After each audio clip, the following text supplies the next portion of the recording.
bulan Muharram sebagai momentum hijrah beserta amalan-amalan yang ada di dalamnya. Begitu, Habib. Jadi bulan Muharram adalah momentum hijrah dan juga keutamaan yang ada di dalamnya. Maka ini pembahasan yang luar biasa. Alhamdulillah Allah Subhanahu wa taala berikan kita kesempatan, diberikan nikmat, yang mana dua nikmat dikatakan oleh baginda Rasulullah SAW, nikmatani maghbunun katsirun fihima minan nas. Bahwasanya ada dua nikmat yang mana dua kenikmatan ini maghbunun fihima. Kebanyakan manusia pasti mereka lalai, kata baginda Rasulullah SAW, kebanyakan lalai atas dua nikmat ini. Yang pertama nikmatus sehat dan yang kedua nikmatul farag, yaitu nikmat kesehatan dan juga nikmat waktu luang. Yang mana Allah Subhanahu wa taala adama ilaina, Allah berikan kita tepatnya pada 1446 Hijriah ini di bulan Muharram tepatnya. Sekarang Allah Subhanahu wa taala berikan kita kesempatan untuk mendapatkan kenikmatan sehat yang baru. Allah berikan kesempatan kita nikmat waktu luang yang baru, dan masih banyak lagi daripada nikmat-nikmat yang lain. Yang mana ketika Allah Subhanahu wa taala yujaddid, memberikan atau memperbarui daripada nikmat yang kemarin, artinya itu adalah nikmat yang baru. Akan tetapi karena memang dikatakan oleh baginda Rasulullah SAW juga, afatun ni'mah al-unus. Jadi salah satu penyakit daripada nikmat itu adalah ketika nikmat itu sudah menjadi sebuah kebiasaan. Nah, maka kadang-kadang ketika kita sudah terbiasa dengan ibadah kepada Allah Subhanahu wa taala, mau itu secara 5 waktu di dalam sholat atau berpuasa, ketika Allah Subhanahu wa taala yukar dan yujaddid, mengulang kembali momen itu, mengulang kembali kebiasaan itu di dalam ibadah kita kepada Allah Subhanahu wa taala, kita kurang di dalam mensyukuri nikmat tersebut karena nikmat itu sudah menjadi hal yang biasa untuk kita. Padahal setiap Allah Subhanahu wa taala memberikan kita nikmat yang baru, itu adalah kesempatan untuk kita bisa memperbarui ibadah kita kepada Allah Subhanahu wa taala. Sama dengan tahun yang baru ini, 1446 Hijriah adalah momentum untuk kita berhijrah, yang artinya adalah hajara. Hijrah itu diambil daripada kalimat bahasa Arab hajara, yang artinya kalau logatan hajara adalah zahaba, atau bahasa Indonesianya itu pergi, atau apa ya, bahasa kita itu pergi dari satu tempat ke tempat yang lain, itu hijrah namanya. Akan tetapi urfan, yang secara urfiah atau secara adatan yang digunakan oleh Islam, hijrah itu diartikan adalah seperti yang dikatakan oleh baginda Rasulullah SAW di dalam hadis, daripada mukhul hadis atau inti daripada hadis yang menjadi mukhul ibadah inti di dalam rukun-rukun Islam. Baginda Rasulullah SAW bersabda, hadis yang diriwayatkan oleh Sayyidina Umar, innamal a'malu binniyat wa innamal likulli imri'in ma nawa. Faman kanat hijratuhu lidunya ilallah wa rasulih fa hijratuhu ilallah wa rasulih. Faman kanat hijratuhu lidunya yusibuha aw imra'atun yunkiha fa hijratuhu ila ma hajara ilaih. Di sini Allah, baginda Rasulullah SAW mengajarkan kepada kita di dalam hadisnya, yang artinya salah satunya, faman kanat hijratuhu ilallah wa rasulih. Barang siapa yang hijrahnya untuk Allah dan Rasulnya, hijratu ilallah wa rasulih, maka hijrahnya untuk Allah dan Rasulnya. Maka ada yang namanya hijrah itu di dalam hadis ini memberikan sebuah faedah, bahwasanya ada orang yang berhijrah dari sesuatu yang baik dari sesuatu yang buruk kepada yang baik, dan begitu juga sebaliknya, ada yang hijrah daripada yang buruk kepada yang baik. Akan tetapi yang dimaksudkan urfan, mengambil daripada inti hadis ini adalah hijrah seseorang itu adalah ketika dia itu meninggalkan perkara yang buruk menuju kepada perkara yang baik. Itu secara urfan hijrah. Maka momentum 1446 ketika kita diperbarui oleh Allah Subhanahu wa taala dengan nikmat sehat yang baru, nikmat waktu luang yang baru, nikmat-nikmat yang baru, maka kita harus memanfaatkan sebisa mungkin. Karena apa yang dikatakan oleh salah satu sahabat yang bernama Abdullah bin Mas'ud. Abdullah bin Mas'ud ini minal muktsirina fil hadis. Jadi salah satu periwayat hadis terbanyak setelah Abu Hurairah, setelah Abdurrahman bin Auf, setelah Sayyidatuna Aisyah radhiyallahu anhum, amin rabbal alamin insyaallah. Jadi Abdullah bin Mas'ud ini termasuk muktsirina fil hadis dan juga termasuk daripada al-muadzinu li Rasulillah. Juga termasuk daripada tukang adzannya Rasulullah SAW. Selain daripada Sayyidina Bilal bin Rabah. Jadi di zaman dulu ketika baginda Rasulullah SAW menginginkan adzan, maka adzan yang paling dicintai oleh baginda Rasul itu adalah adzan dari Sayyidina Bilal bin Rabah dan juga adzan daripada Abdullah bin Mas'ud. Dan juga beliau termasuk daripada min ahlil fikih, daripada fuqaha fi zamani. Jadi di zaman para sahabat baginda Rasulullah SAW yang dijadikan rujukan di dalam keilmuan diantaranya adalah Abdullah bin Mas'ud dan juga Abdullah bin Abbas, yaitu sepupu baginda Rasulullah SAW, anak daripada Sayyidina Abbas, paman Rasulullah SAW. Maka teman-teman online yang dimuliakan Allah Subhanahu Wa Taala, sekelas Abdullah bin Mas'ud, yang mana sebenarnya masih banyak lagi daripada manakib keutamaan dan fadilah daripada Abdullah bin Mas'ud yang luar biasa ini, beliau masih mengatakan di dalam asar al-khabar yang diriwayatkan oleh beliau, di situ beliau mengatakan bahwasanya ma nadimtu ala syai'in kan nadami ala yaumin garabat fi syamsun naqasat fi umri walam yazid amali. Ini bisa jadi introspeksi untuk kita. Jadi sekelas Abdullah bin Mas'ud yang menjadi muadzin baginda Rasul, yang artinya 5 waktu tidak pernah lepas jamaah dengan Nabi Muhammad SAW. Jihadnya di jalan Allah luar biasa, keilmuannya yang diwakafkan dirinya untuk Islam luar biasa, masih mengatakan, sesungguhnya aku tidak pernah menyesali atas sesuatu seperti penyesalanku terhadap satu hari ketika garabat fi syamsun, ketika matahari terbenam. Karena kalau di dalam Islam beda dengan Masehi. Kalau Masehi dia berganti hari dengan jam 23.59 titik terus 00.00. Kalau kita beda. Kalau kita Islam bergantinya hari dan tanggal itu adalah ketika maghrib. Ya, jadi ketika asar itu adalah akhir daripada hari dan masuk kepada maghrib, maka bergantilah hari. Makanya ketika kita di awal kemarin, awal Muharram, membaca daripada doa akhir tahun ketika asar dan doa awal tahun ketika maghrib. Ya. Jadi kata Abdullah bin Mas'ud, garabat fi samsun, berganti hari dengan terbenamnya matahari. Nakasat fi umri, yang menandakan berkurangnya umur kita, karena jatah umur kita ini sudah Allah Subhanahu wa taala tentukan ketika Allah Subhanahu wa taala meniupkan ruh ke dalam rahim, maka Allah Subhanahu wa taala tentukan 4 hal. Di antara 4 hal itu adalah umur yang sudah ditentukan oleh Allah Subhanahu wa taala. Maka ketika umurnya 60 dan sekarang kita sudah umur 30 atau 35, tinggal 25. Artinya nakasat fi umri, berkurang umurku.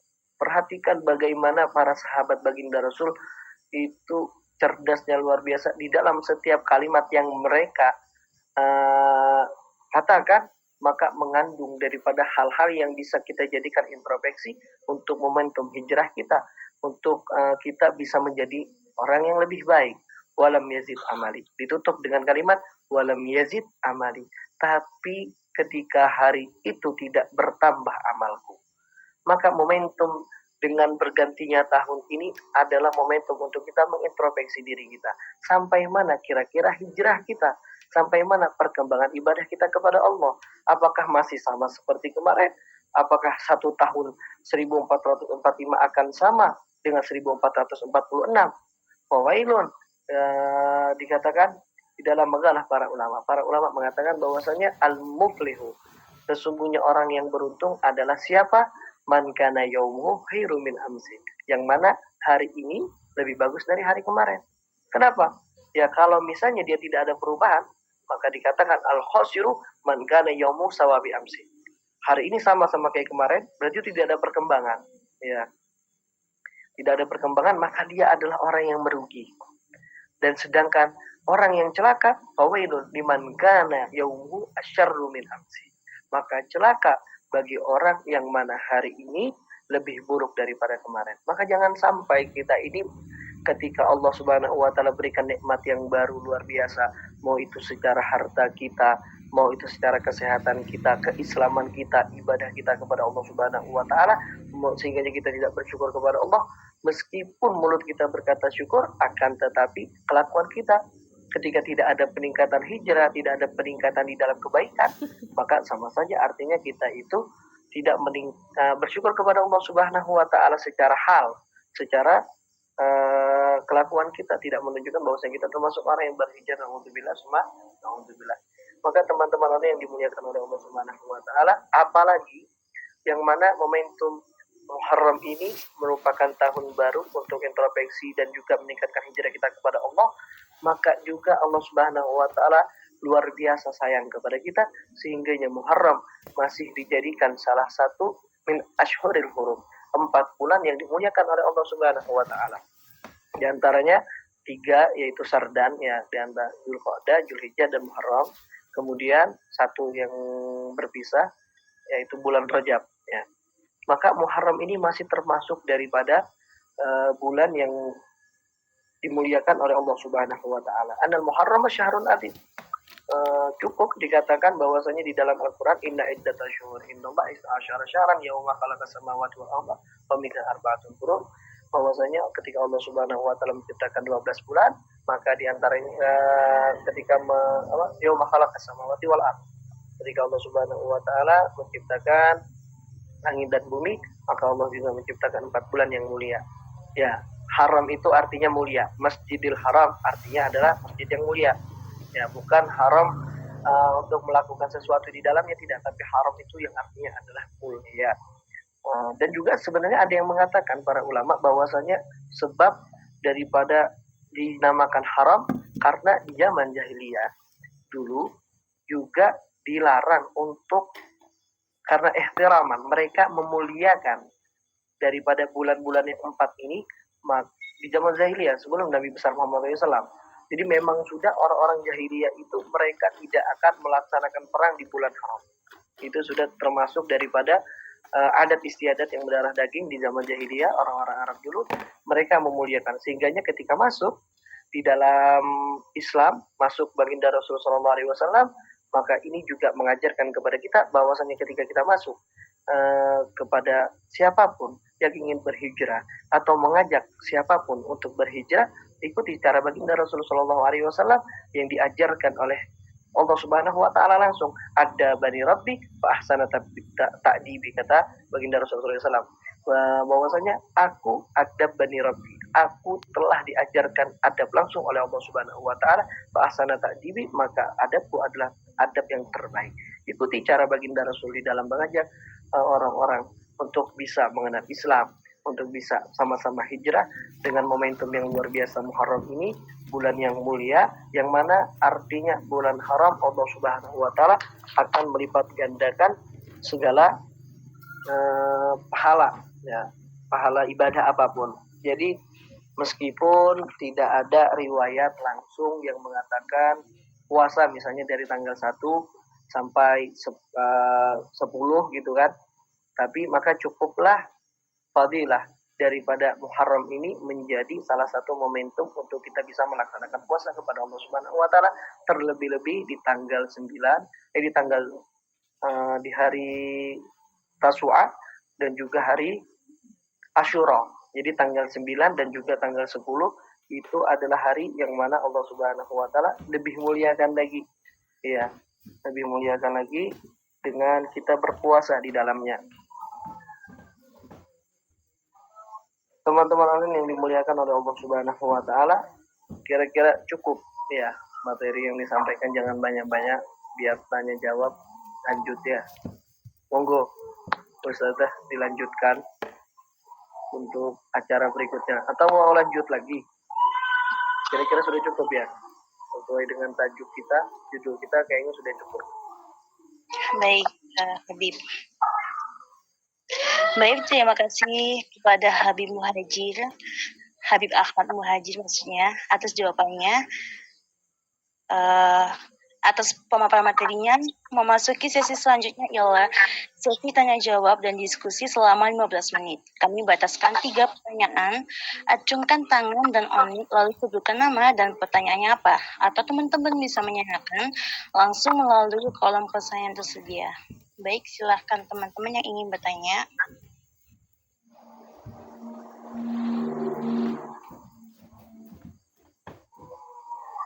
Monggo.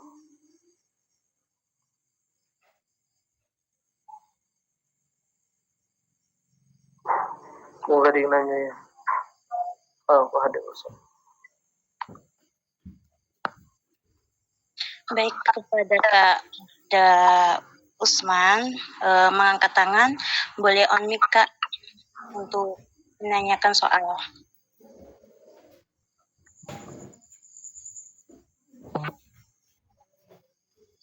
Assalamualaikum warahmatullahi ta'ala wabarakatuh. Waalaikumsalam warahmatullahi wabarakatuh. Gini, pertanyaannya boleh di luar tema. Gimana Habib? Assalamualaikum wabarakatuh. Kita kembalikan ke moderator aja.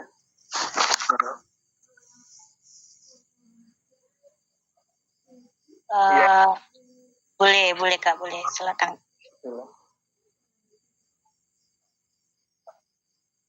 Bismillah. Akhina, Wahda, Bang Wahda.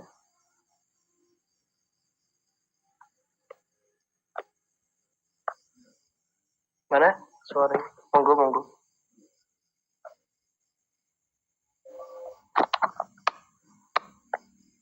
Silakan Kak Wahda. Masya Allah beliau keluar mungkin jaringannya Habib. Kita langsung ya ke pertanyaan selanjutnya dari kolom pesan dari Kak Nadia. Assalamualaikum warahmatullahi wabarakatuh. Afan Bukti, apakah boleh pertanyaan tapi pertanyaan saat agak melenceng dari materi? Boleh Kak Nadia, boleh. Ya, marhaba. Bismillah, kayaknya sepertinya mau nanya dari luar materi nggak apa-apa.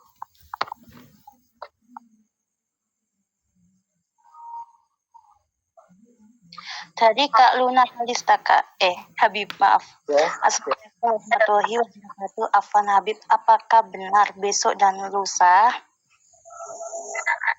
Bentar. Oh iya. Waalaikumsalam warahmatullahi wabarakatuh. Afwan Habib, apa benar besok dan lusa puasa Tasu'a dan Asyura? Itu bebas saja ya. Kita punya beberapa pendapat daripada ulama yang mana kalau besok itu berarti ikut yang mana 1 Muharramnya lebih dulu. Adapun kalau lusa baru ngambil Tasu'anya atau tanggal 9-nya. Jadi hari besok Senin kan? Nah, Senin besok itu ada sebagian teman-teman yang dia mengambil bahwasanya 1 Muharram itu lebih dulu ya. Karena Dzulhijjah kemarin cuma sampai tanggal 29, tidak istiqmal, tidak sempurna.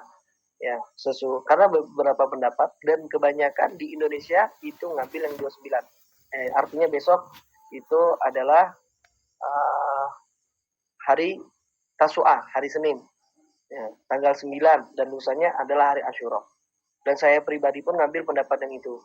Nah, ada juga pendapat besar dari ormas terbesar di Indonesia yaitu NU, Nahdlatul Ulama, yang mereka mengambil pendapat bahwasanya istiqmal daripada Dzulhijjah karena tidak menemukan ru'yah dari beberapa tempat, yang padahal sebenarnya ada sih ru'yah dari NU itu sendiri di Malang yang kita dapat info itu, tapi mereka tetap memberikan fatwa yang keluar kemarin surat itu bahwasanya tetap istiqmal di bulan Dzulhijjah sampai tanggal 30 sehingganya tanggal 1 Muharram lebih diundur daripada pendapat pertama, sehingganya besok belum masuk Tasu'a.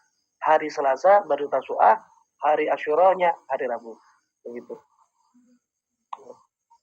Nunggu yang lain lagi tadi. Kira-kira terjawab insyaallah. Kak Luna ya.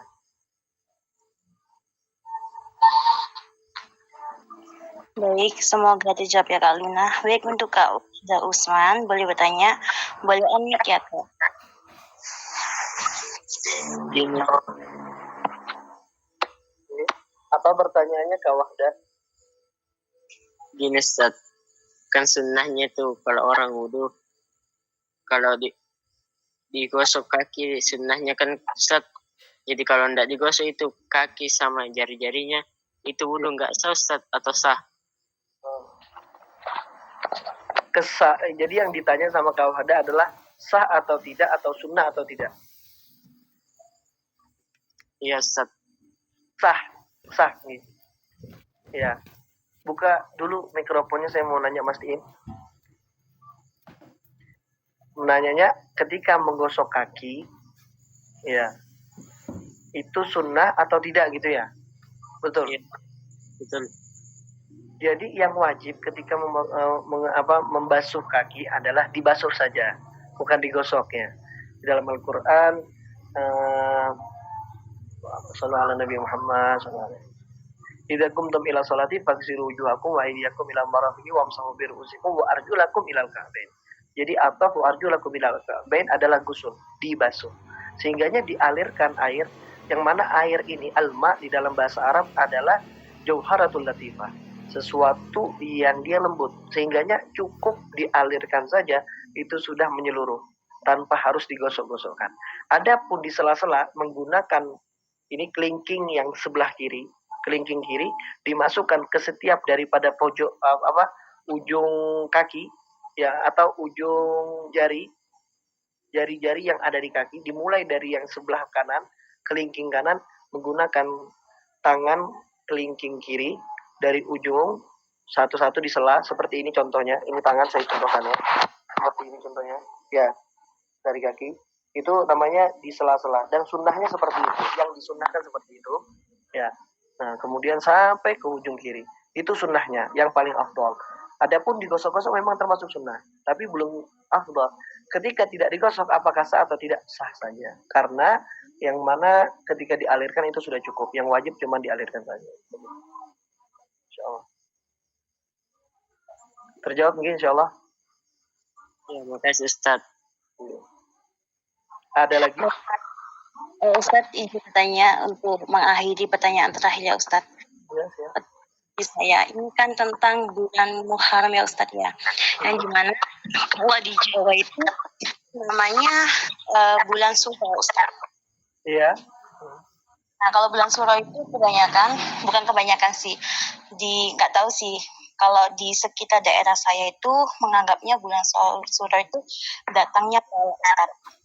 Oh, iya. Maka dari itu di daerah saya itu banyak yang kayak berhati-hati atau gimana gitu. Nah, bagaimana mengenai betul kalau bulan Suro itu banyaknya datangnya bala atau gimana? Akan betul amalan apa sih supaya kita terhindar dari talak bala tersebut? Sebenarnya itu cuma keyakinan saja sebenarnya. Ketika ada beberapa adat istiadat seperti kejawen yang menganggap bahwasannya bulan Muharram itu bulan Syuro, sehingganya mereka biasanya bikin bubur Syuro atau selamatan khusus biar tolak bala dan lain sebagainya. Padahal itu adalah argumentasi yang sangat tidak diperbolehkan di dalam Islam. Ketika meyakini bahwasanya bulannya itu sebab daripada bala, ya, karena an-nafi wal dar, yang memberikan kemanfaatan dan yang memberikan sebuah kemudaratan hanyalah Allah Subhanahu wa taala. Jadi ketika berkeyakinan bahwasanya bulan itu adalah penyebab bala, maka naudzubillah summa naudzubillah, bisa jadi dia jatuh kepada syirik. Nah, akan tetapi di beberapa kitab yang kami baca waktu itu di perbandingan madhab, ya, di situ ada buku tentang perbandingan madhab yang mengatakan bahwasannya ketika adat kejawen yang mengatakan Syuro itu adalah turunnya bala, maka boleh saja dia melakukan adat istiadat yang seperti biasa, ya, dengan bubur, bersedekah, ya, karena ketika bikin bubur dibagi-bagi itu artinya sedekah. Dengan sedekah itu berharap Allah Subhanahu wa taala menjauhkan kita dari bala. Artinya dia tetap harus meyakini an-nafi wa dar wallah, yaitu yang memberikan manfaat dan juga kemudaratan hanya Allah Subhanahu wa taala. Ya, jadi bukan bulannya yang sebabnya, tapi adalah Allah Subhanahu wa taala yang memberikan.